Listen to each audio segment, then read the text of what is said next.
Boa noite a todos, está no ar para você mais um programa Bom G Notícias. Hoje, segunda-feira, dia 17 de agosto de 2020. Olha, a partir de agora vamos trazer as principais notícias e informações de Bom Jesus do Itabapoana e toda a região. Você chegando em nossa live, seja muito bem-vindo, seja muito bem-vinda. Olha, entre na live compartilhando essas notícias e informações para que outras pessoas possam estar acompanhando aqui no blog Alan Gonçalves.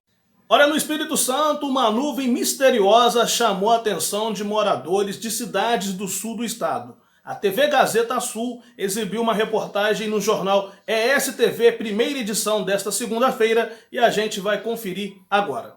De uma nuvem muito diferente, chamou atenção em várias cidades aqui da nossa região. Além dessas que vocês vão ver, a gente recebeu várias outras. É bem curioso, olha só. Deu para ver essa nuvem de tudo quanto é cidade. O Juan Benevides registrou lá de Itapemirim. A Valquíria Rodrigues e a Dalciene dos Santos também. Parece um funil, né? Ainda no litoral, a Laiane Neves e a Marciana Moser viram a nuvem em Piúma. E essa nuvem tão diferente apareceu assim em Cachoeiro de Itapemirim e assim em Inconha. Temos ainda esse registro em Atílio Viváqua. Viram aí? Segundo o coordenador de meteorologia do INCAPER, Hugo Ramos, esse é um tipo especial da nuvem do tipo altocúmulos estratiformes. A forma que parece uma palma ou um funil foi preenchido por cristais de gelo que, dependendo do ângulo de obtenção da imagem, causa esse efeito.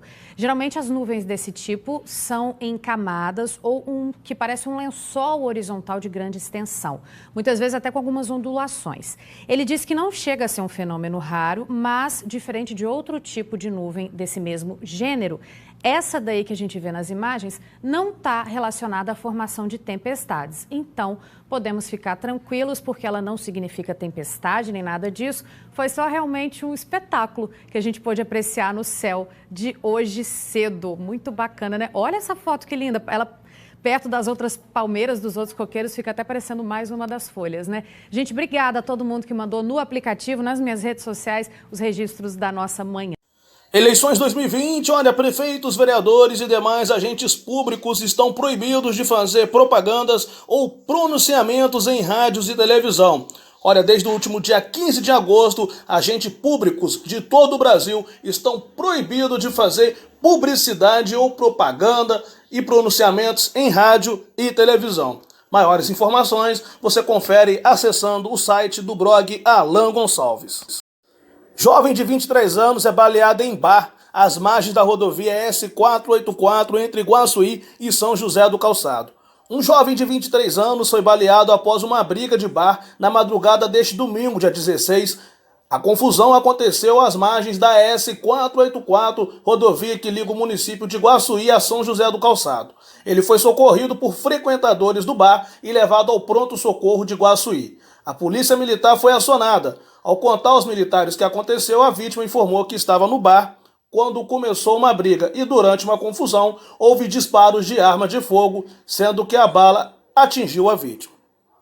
Segundo a PM, a vítima não soube informar quem fez os disparos. Qualquer informação pode ser enfaçada para a Polícia Militar pelo 190 ou pelo Disque Denúncia 181. Olha, que bom ter você por aqui em nossa live. Obrigado a você que está com a gente no Facebook do blog Alan Gonçalves, você ligado com a gente no YouTube do blog Alan Gonçalves. Boa noite para você chegando aqui agora. Um abraço para você e compartilhando aqui com o blog Alan Gonçalves as informações e notícias de Bom Jesus e toda a região. Olha, o vereador Joãozinho da JB de Bom Jesus do Norte mostra sua certidão negativa de débito de IPTU. Por conta da Lei das Eleições número 9.504, em cumprimento com a portaria de emenda constitucional número 107, aprovada em julho, o vereador Joãozinho da JB de Bom Jesus do Norte, que iria participar ao vivo do programa Bom G Notícias do blog Alan Gonçalves, na edição desta segunda-feira, dia 17 de agosto, a entrevista foi cancelada. A lei que está em vigor desde o dia 15 de agosto proíbe vereadores, prefeitos e servidores públicos de darem entrevista ou fazerem pronunciamentos em rádio, televisão e outras mídias sociais. Sendo assim, ao ser comunicado, o edil decidiu enviar ao Brog Alan Gonçalves, através do WhatsApp, sua certidão negativa de débito de IPTU, mostrando para toda a população que é improcedente as acusações feitas na live de sábado, dia 15 de agosto, pelo blogueiro Tininho Brog. O vereador fez questão de tornar público sua certidão negativa de trabalho, conforme os documentos em tela aqui no blog Alan Gonçalves.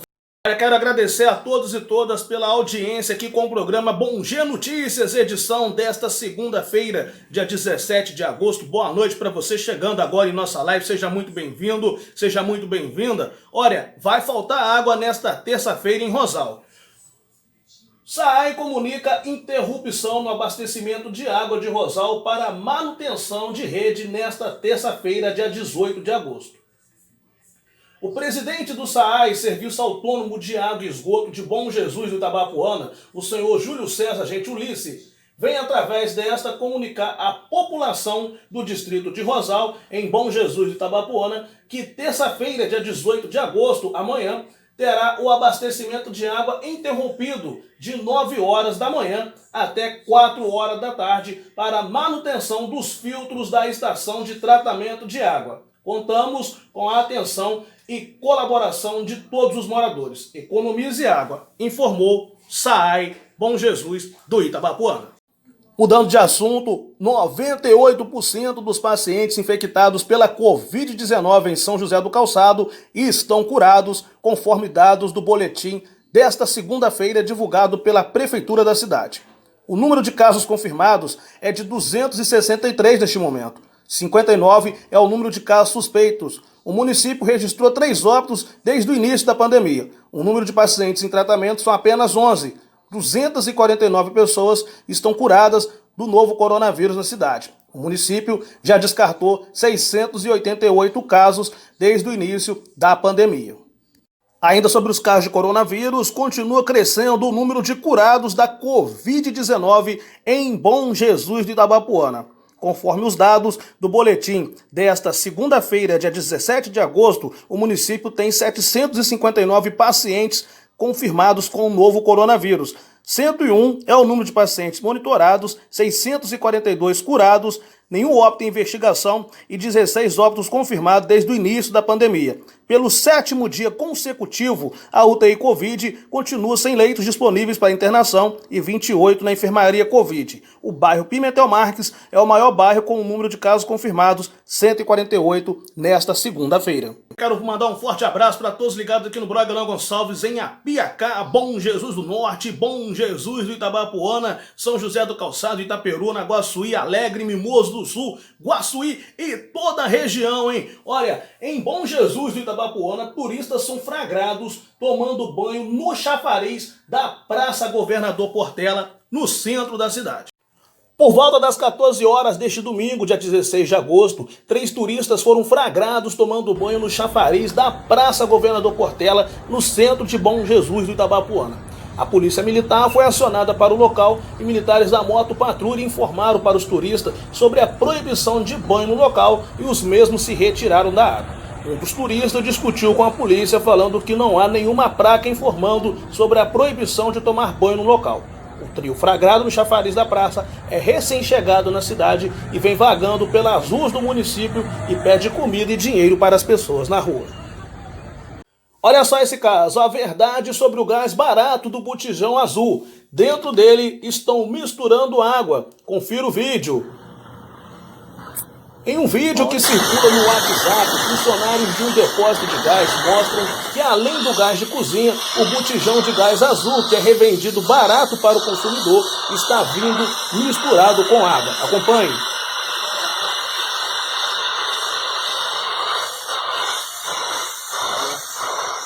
Isso aí, água.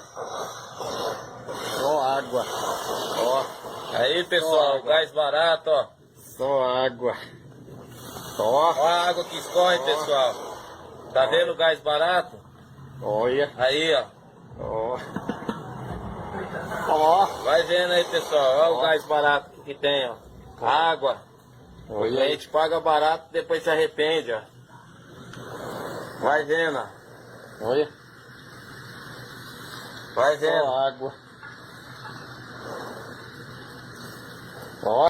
Quero desde já agradecer a todos e todas pelo carinho da audiência aqui com o programa Bom Dia Notícias, edição segunda-feira, 17 de agosto de 2020, aqui para toda a rede do Facebook e do YouTube do blog Alan Gonçalves. Olha, para terminar, a gente vai agora falar de uma notícia que deixou hoje a população do Brasil inteiro de olhos grudados na tela do rádio e da televisão. Olha, médicos concluem aborto legal de meninas de 10 anos que foi estuprada pelo tio no Espírito Santo. Você vai acompanhar agora a reportagem do jornal ESTV1 da TV Gazeta Sul e logo após nós vamos encerrar esta live. Desde já, eu quero agradecer a todos e todas pelo carinho da audiência que com o programa Notícias do blog Alan Gonçalves, Bom Dia Notícias, desta segunda, que volta amanhã a partir das 21 horas. Uma boa noite a todos e até mais. Acompanhe a matéria.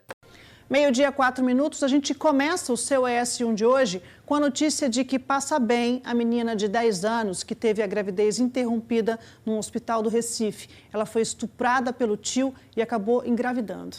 Luna Markman tem os detalhes para a gente, direto de Recife. Vamos ao vivo com a Luna. Bem-vinda, Luna. Boa tarde. Felipe, Rafaela, boa tarde para você, para vocês, boa tarde para todos.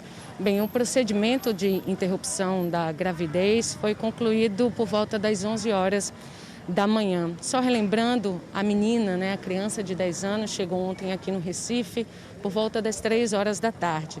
Depois, ela veio para um hospital aqui na zona norte do Recife, que é referência em saúde da mulher. Uma hora depois, ela iniciou o procedimento que foi dividido em 2 etapas. Primeiro, ela tomou um remédio que induz a parada cardíaca do feto. Segundo a direção do hospital, esse era o procedimento indicado por conta do avanço da idade gestacional. Segundo a direção, ela ontem estava com 22 semanas e 4 dias. Depois, ela tomou outro medicamento para induzir a expulsão do feto já morto. Então, um procedimento longo que começou ontem à tarde e terminou hoje pela manhã. Segundo a direção do hospital, ela viajou acompanhada da avó paterna e de uma assistente social e está internada aqui nesse hospital. De acordo com o governo do Espírito Santo, ela veio aqui para Pernambuco porque aqui tem um protocolo já com experiência em atendimento de violência à mulher, em praticar abortos previstos por lei. E é isso que acontece aqui desde 1996. Esse hospital tem experiência em tratar desses casos. Com vocês.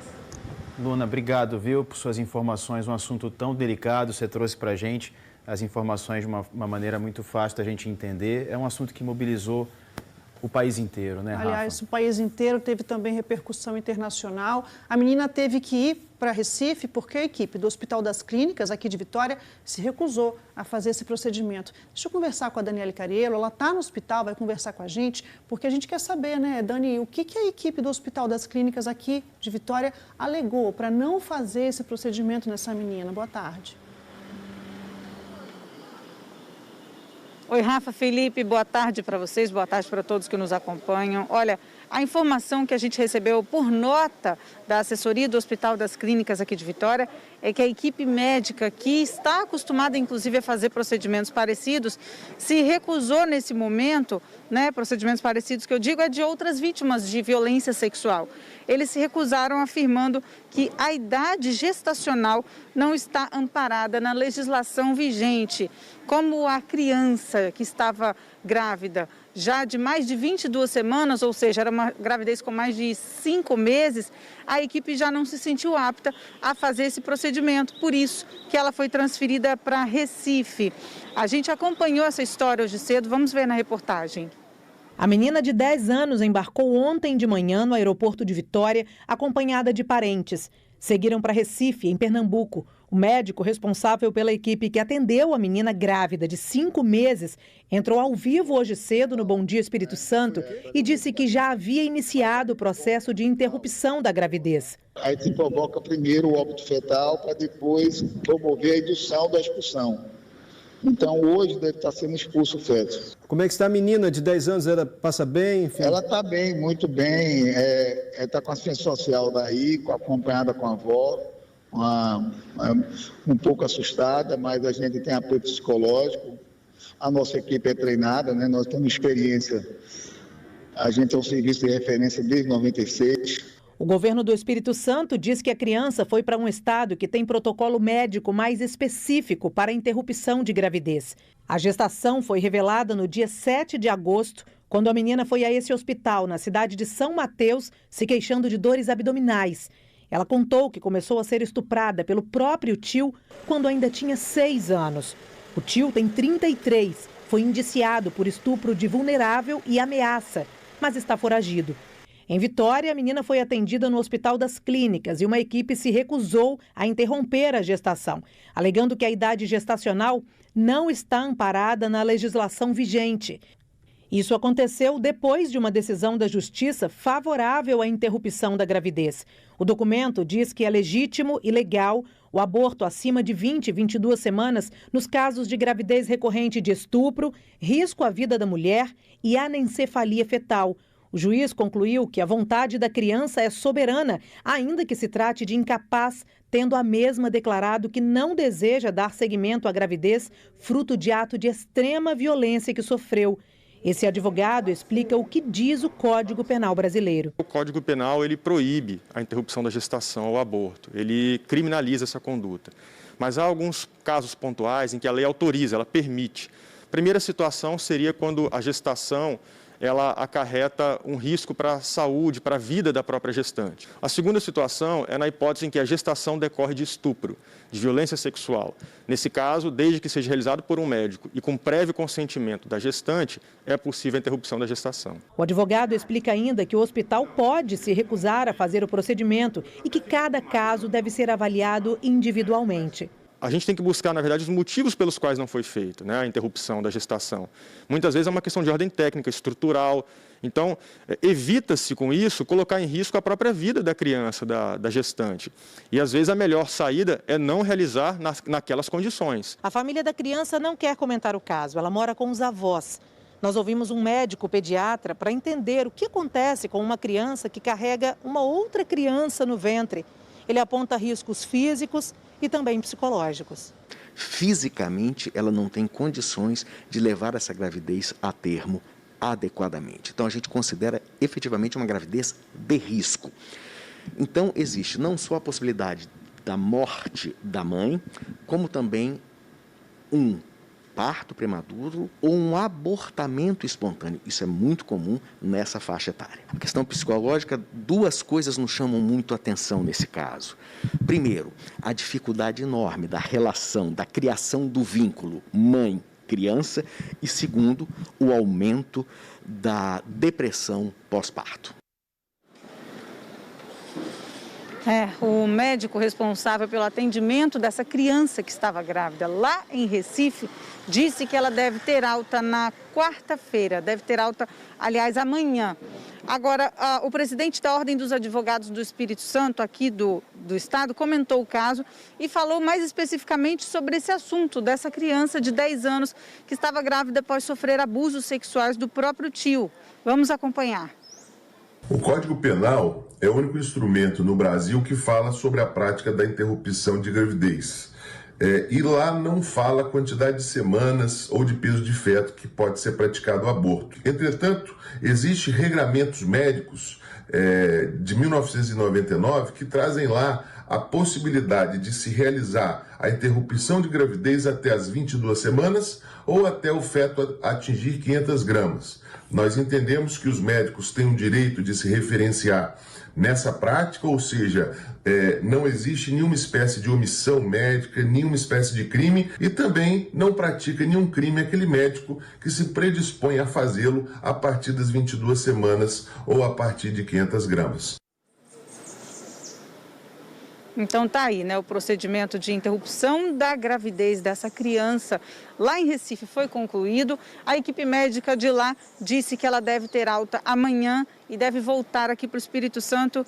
E Felipe, Rafa, tudo que a gente mais quer é que essa criança possa voltar a ter uma vida normal um dia, né? Depois de tudo isso que ela passou. Volto com vocês. Olha, vai precisar de muito apoio psicológico durante muito tempo, porque uma atrocidade sofrida dessa maneira é realmente muito difícil, né? Obrigada, viu, Cariello, pelas informações. Já estou posicionado aqui. A gente vai conversar agora por videochamada com o diretor do hospital que fez o procedimento, Dr. Olímpio Barbosa.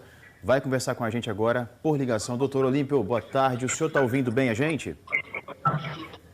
Estou ouvindo perfeitamente, estou ouvindo. Muito bem, obrigado, viu, por atender. Eu queria começar perguntando ao senhor, como é que foi o procedimento? O que o senhor pode detalhar para a gente? O que aconteceu nesse procedimento? Bom, ela chegou por volta das 4 horas, vim diretamente do aeroporto. 4h30 houve internação e às 5 horas usamos medicamento para promover a indução do óbito fetal, né, que leva à morte do feto. E hoje, pela manhã, ela expulsou já fez o procedimento de curetagem e eu acredito que de hoje para amanhã terá alta. E como é que essa menina está, doutor? Oi? Como é que ela está, doutor? Ela passa bem? Ela está se recuperando bem? Bem, eu praticamente não tive contato com ela, porque eu sou gestor executivo, né, professor aqui, a gente faz os protocolos, mas quem assume são os plantonistas. Então, teve a equipe de ontem e de hoje. Eu estou sabendo através da assistência social de Bruna, que veio acompanhando, por telefone, que eu não cheguei do outro lado ainda hoje, que ela está bem, né, aliviada e feliz agora, porque foi resolvido o sofrimento dela, né? Doutora, a gente sabe que essa menina desenvolveu diabetes gestacional e ela teria também outro fator de risco. Fala um pouquinho sobre isso, por favor, doutor. Outro fator de risco, claro. O principal fator de risco não é a idade, mas a diabetes é outro fator de risco que, somando, piora o prognóstico. Agora, sem dúvida nenhuma, a idade, porque nós não temos experiência no mundo, né, com gravidez de 10 anos. Com diabetes, sim, mas criança de 10 anos é muito raro acontecer gravidez. E no mundo que respeita os direitos humanos, os direitos das mulheres, as mulheres não mantêm essa gravidez até o termo. As gravidezes são interrompidas precocemente, né? Então, não há muita publicação qual o risco de morte de uma criança levar uma gravidez a termo. Eu posso dizer que é algumas dezenas, centenas de vezes maior do que a população em geral. Mas o número exato não vai depender de vários fatores. Doutor Olímpio, a partir de agora, que o senhor disse que ela está se recuperando desse procedimento, em quanto tempo o senhor acredita que ela pode ter alta? Eu acredito que amanhã está de alta, Amanhã está de alta. Se conseguir alguma passagem aérea hoje à noite, eu poderia dar uma passagem hoje à noite já. Mas eu acho que amanhã é o mais provável. Certo. E retorna aí para o Espírito Santo, onde eu espero que seja bem acolhida, né? Porque eu fiquei sabendo através das mídias, né, que foi revelado o nome dela. Isso não pode acontecer. A criança tem que ser protegida. O sigilo tem que ser garantido para que a gente reconstrua a vida dessa criança. Então, tem que ter muito cuidado, muita proteção. Com certeza. Teve uma blogueira que fez isso pela internet, que conseguiu a identidade dessa criança e divulgou de maneira, como o próprio médico disse, de maneira irresponsável. Doutor, por gentileza, só para esclarecer para a gente, existe alguma possibilidade dela ter alguma sequela em função desse procedimento que ela passou? Ela é tão jovem, né? Uma criança de 10 anos. Bom, eu acho que a sequela maior é o próprio sofrimento mental, da saúde mental dela, que tem de ser recuperado, né? Passar a acreditar no ser humano, na vida, né? Que não é fácil.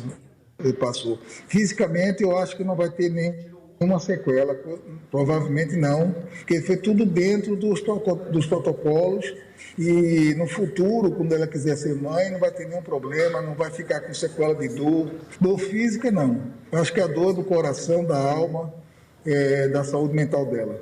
E esse é o maior sofrimento que ela vai, né, passar aí por muitas etapas para poder superar isso aí. A gente torce para que isso aconteça. Doutor, ainda assim eu queria lhe fazer uma última pergunta, né?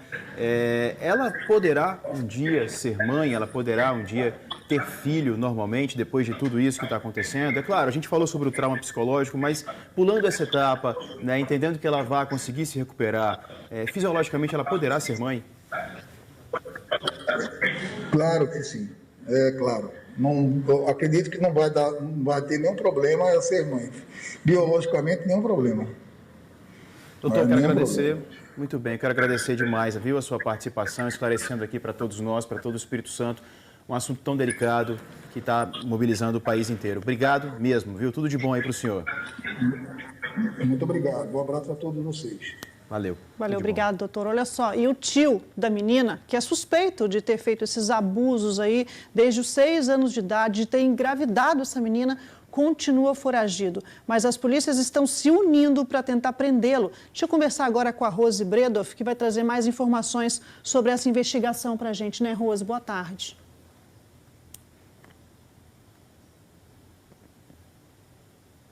Boa tarde, Rafaela. Boa tarde, Felipe. Boa tarde a todos. Nós estamos aqui em frente à delegacia de São Mateus. Hoje cedo eu conversei com um delegado aqui e a informação é de que as buscas continuam por esse homem, com todos os reforços de Polícia Federal, Polícia Rodoviária Federal, a Polícia Militar também está nessa. O objetivo é encontrar e prender esse homem. Lembrando que na semana passada a polícia aqui do Espírito Santo chegou a ir ao estado da Bahia porque tinha informação de que ele estava em uma cidade baiana, mas ele conseguiu fugir. A Secretaria de Segurança Pública do Estado reforça, inclusive, que é muito importante nesse momento a denúncia anônima, que pode ser feita, inclusive, pelo 181, para que esse homem seja preso. Hoje cedo eu conversei também com o advogado da família e ele reforça uma questão muito importante, a proteção da imagem, a preservação da imagem dessa criança. É um pedido da família, inclusive, que as pessoas tenham o máximo de cuidado ao divulgar essas informações, inclusive que não divulguem nada que possa identificar essa menina de 10 anos, grávida, que foi estuprada pelo próprio tio aqui em São Mateus. Lembrando que esse caso veio à tona no último dia 7, depois que ela deu entrada no Hospital Roberto Silvares aqui em São Mateus. Então, as buscas continuam e a sociedade pode colaborar através das denúncias, Rafaela. Obrigada, viu, Rose, pelas informações. Muita gente, inclusive aqui, Felipe, pelo aplicativo, perguntando por que a gente não divulga a foto, o nome desse sujeito, desse tio dessa menina, que é o principal suspeito, inclusive de ter cometido esse abuso durante anos. Culminou com a menina grávida. E é preciso deixar claro também que a gente tem que proteger a imagem da criança em primeiro lugar. São Mateus não é uma cidade muito grande, certamente são pessoas que um conhece o outro ali. Se você colocar a foto dessa pessoa aqui, muita gente vai saber quem é essa menina. E a proteção da criança sempre está em primeiro lugar.